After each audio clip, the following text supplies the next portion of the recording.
eu tinha o A um conjunto aberto do plano e x0, y0, um ponto lá dentro do A. Tá? E aí, o que é dizer... Ah, e a função f definida de A em R, uma função, né?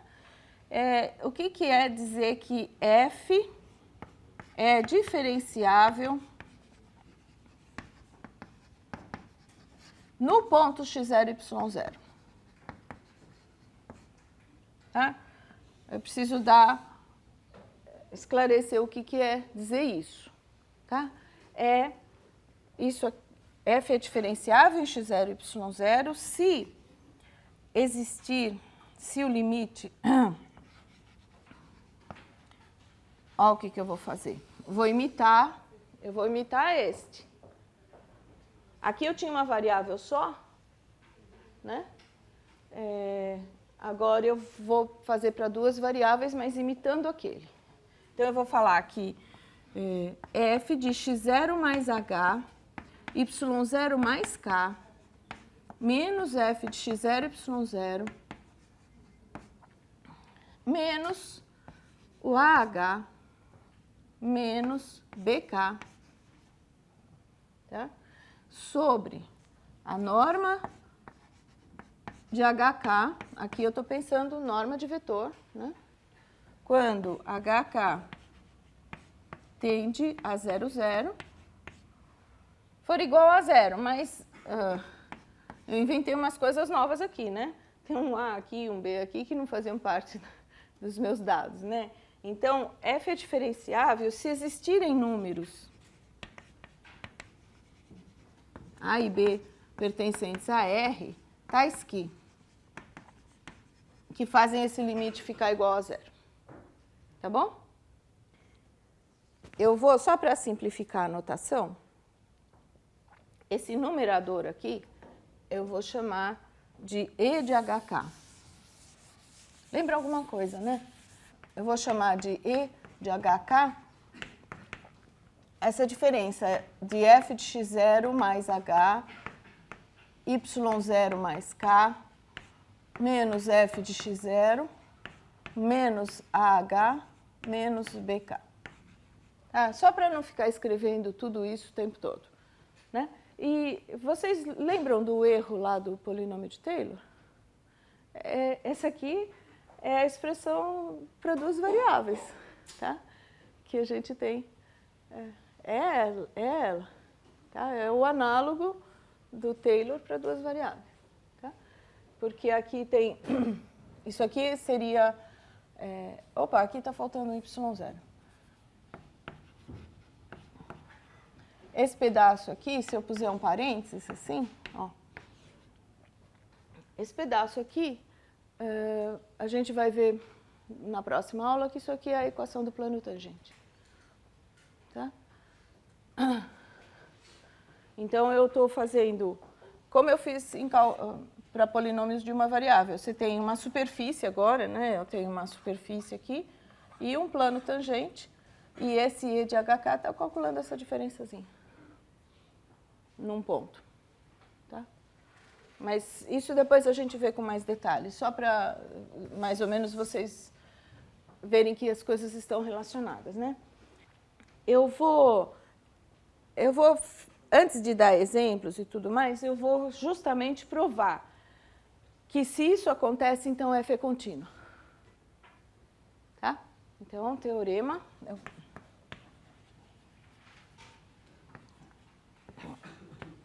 Se f é diferenciável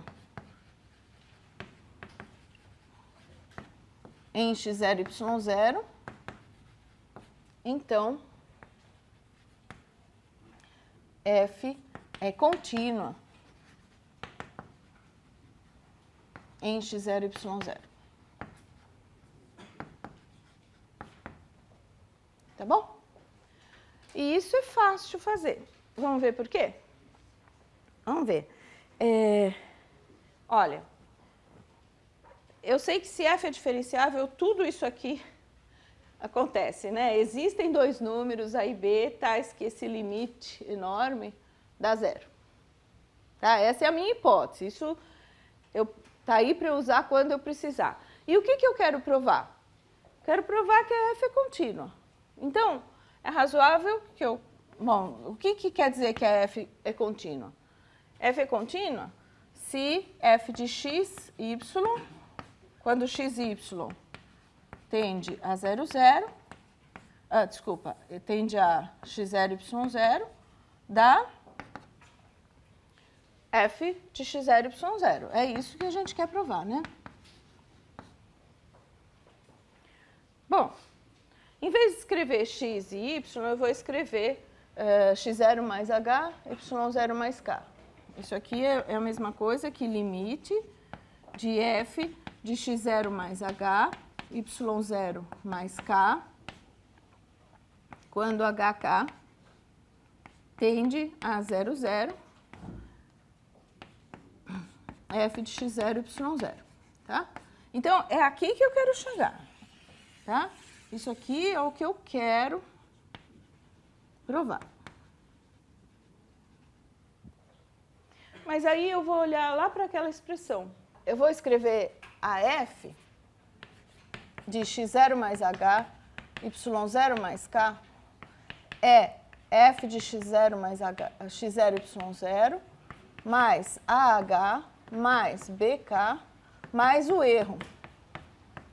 Agora fica fácil. Escrevendo desse jeito fica fácil de demonstrar o que eu quero.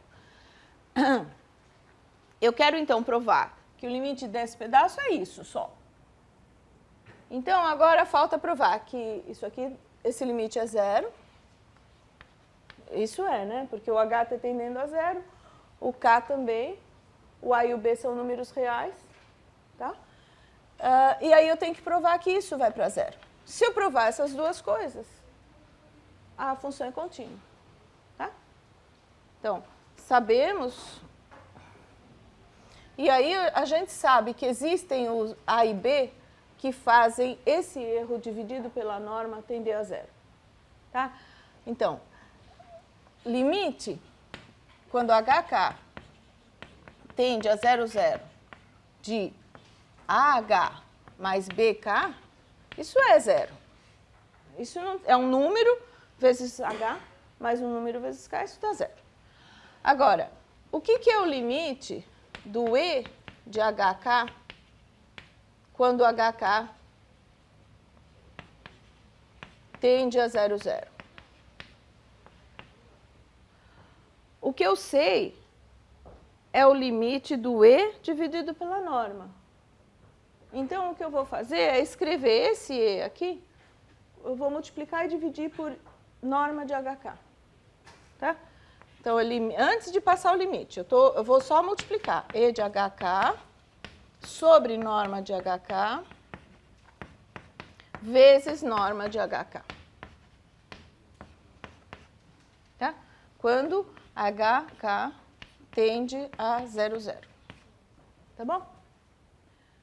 E aí, o que acontece? Por hipótese, isso aqui é 0.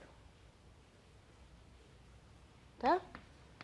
E a norma de HK,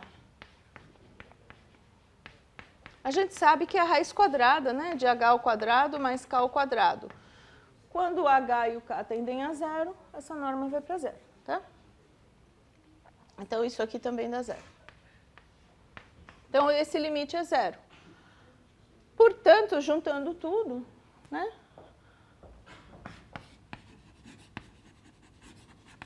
O limite de f de x0 mais h, y0 mais k, quando hk tende a 0, 0, é esse aqui, que é constante, f de x0 mais h, desculpa, f de x0, y0, mais 0 mais 0. Tá? Então, essa daqui, então, essa noção de diferenciabilidade aqui, essa definição aqui, acaba sendo bastante importante, porque é ela que vai dar para a gente os teoremas que a gente que a gente vai precisar. O primeiro é esse, que se é diferenciável, então é contínuo, e ao longo do curso a gente vai vendo mais alguns. Mas é essa a definição, a definição realmente importante. Se a f é diferenciável, então ela tem as duas derivadas parciais. Se ela é diferenciável num ponto, x0 e y0, existem ∇f e ∇x nesse ponto e ∇f e ∇y nesse ponto, e eles são justamente esses números a e b. Tá? Então, esse é o teorema 2, e aí sim, depois de provado esse teorema, a gente consegue fazer alguns exercícios com mais facilidade. Né?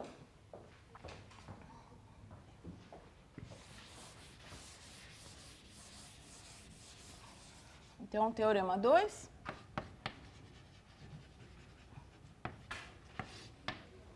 Sempre, o tempo todo, eu tenho o A contido em R2 aberto, o x0 e y0 um ponto de A, e a F de A em R. Né? Se F for diferenciável,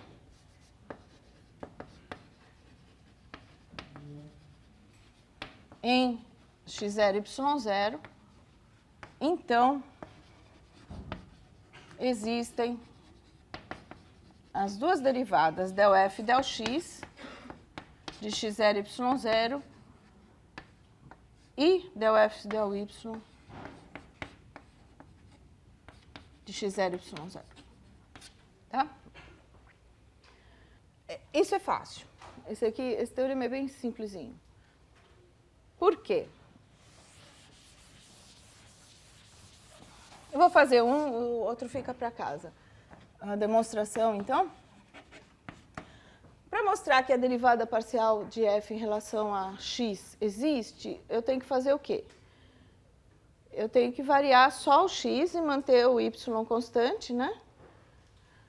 Mas, bom, eu não sei se esse limite existe. Então, vamos escrever só que, recordar que isso aqui é limite, quando h tende a zero, de f de x0 mais h, y0, menos f de x0, y0, sobre h.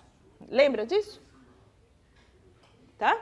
Então, a derivada da f em relação a x é isso. Então, eu tenho que mostrar que esse limite existe.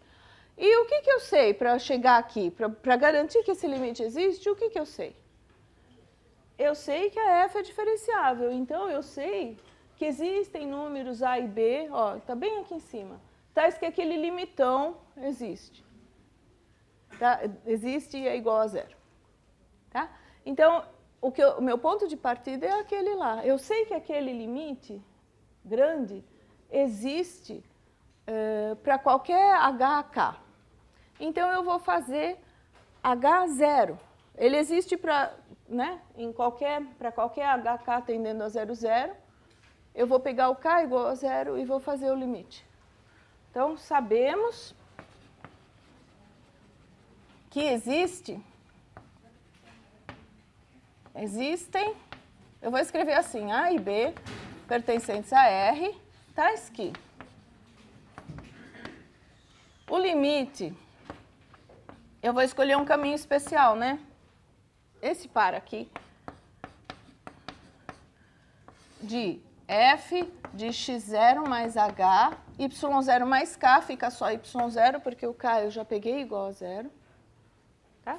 Menos f de x0, y0, menos ah, menos b vezes 0, sobre norma de h0 é 0.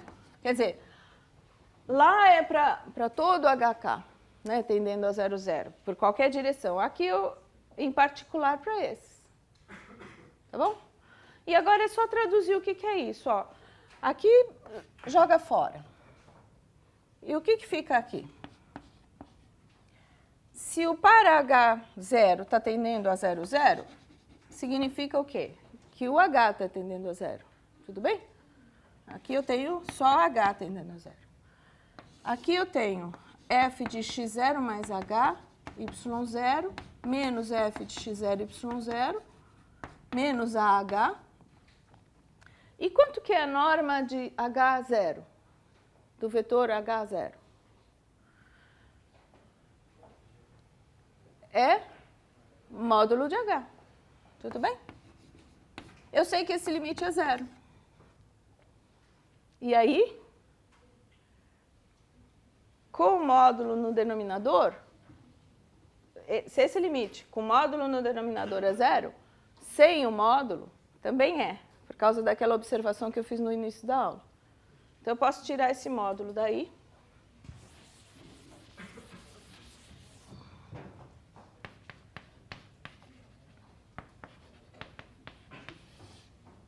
F de x0 mais h, y0 menos f de x0, y0, menos AH sobre h igual a zero.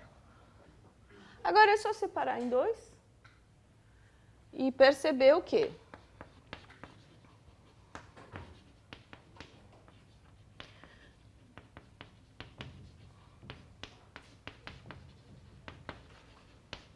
Isso aqui eu vou separar assim, né? Tá bom? Já separei não só a fração, mas como também o limite, né? O limite da diferença e a diferença dos limites eu já escrevi assim. Mas isso aqui é a derivada parcial, tá? Isso aqui quer dizer que a derivada parcial existe, né?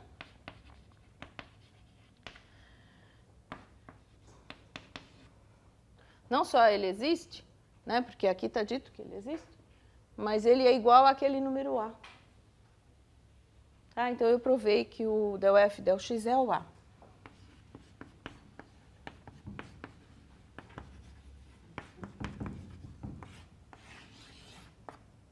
Tá?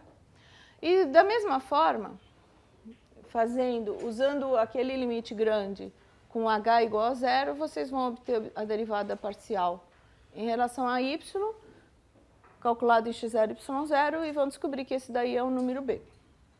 Tá bom? Então, resumo de tudo isso.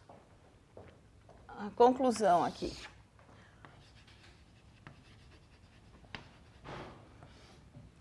É que se você tem uma função diferenciável, bom, sempre naquelas condições, o domínio é um conjunto aberto, x0 e y0 é um ponto do domínio, né?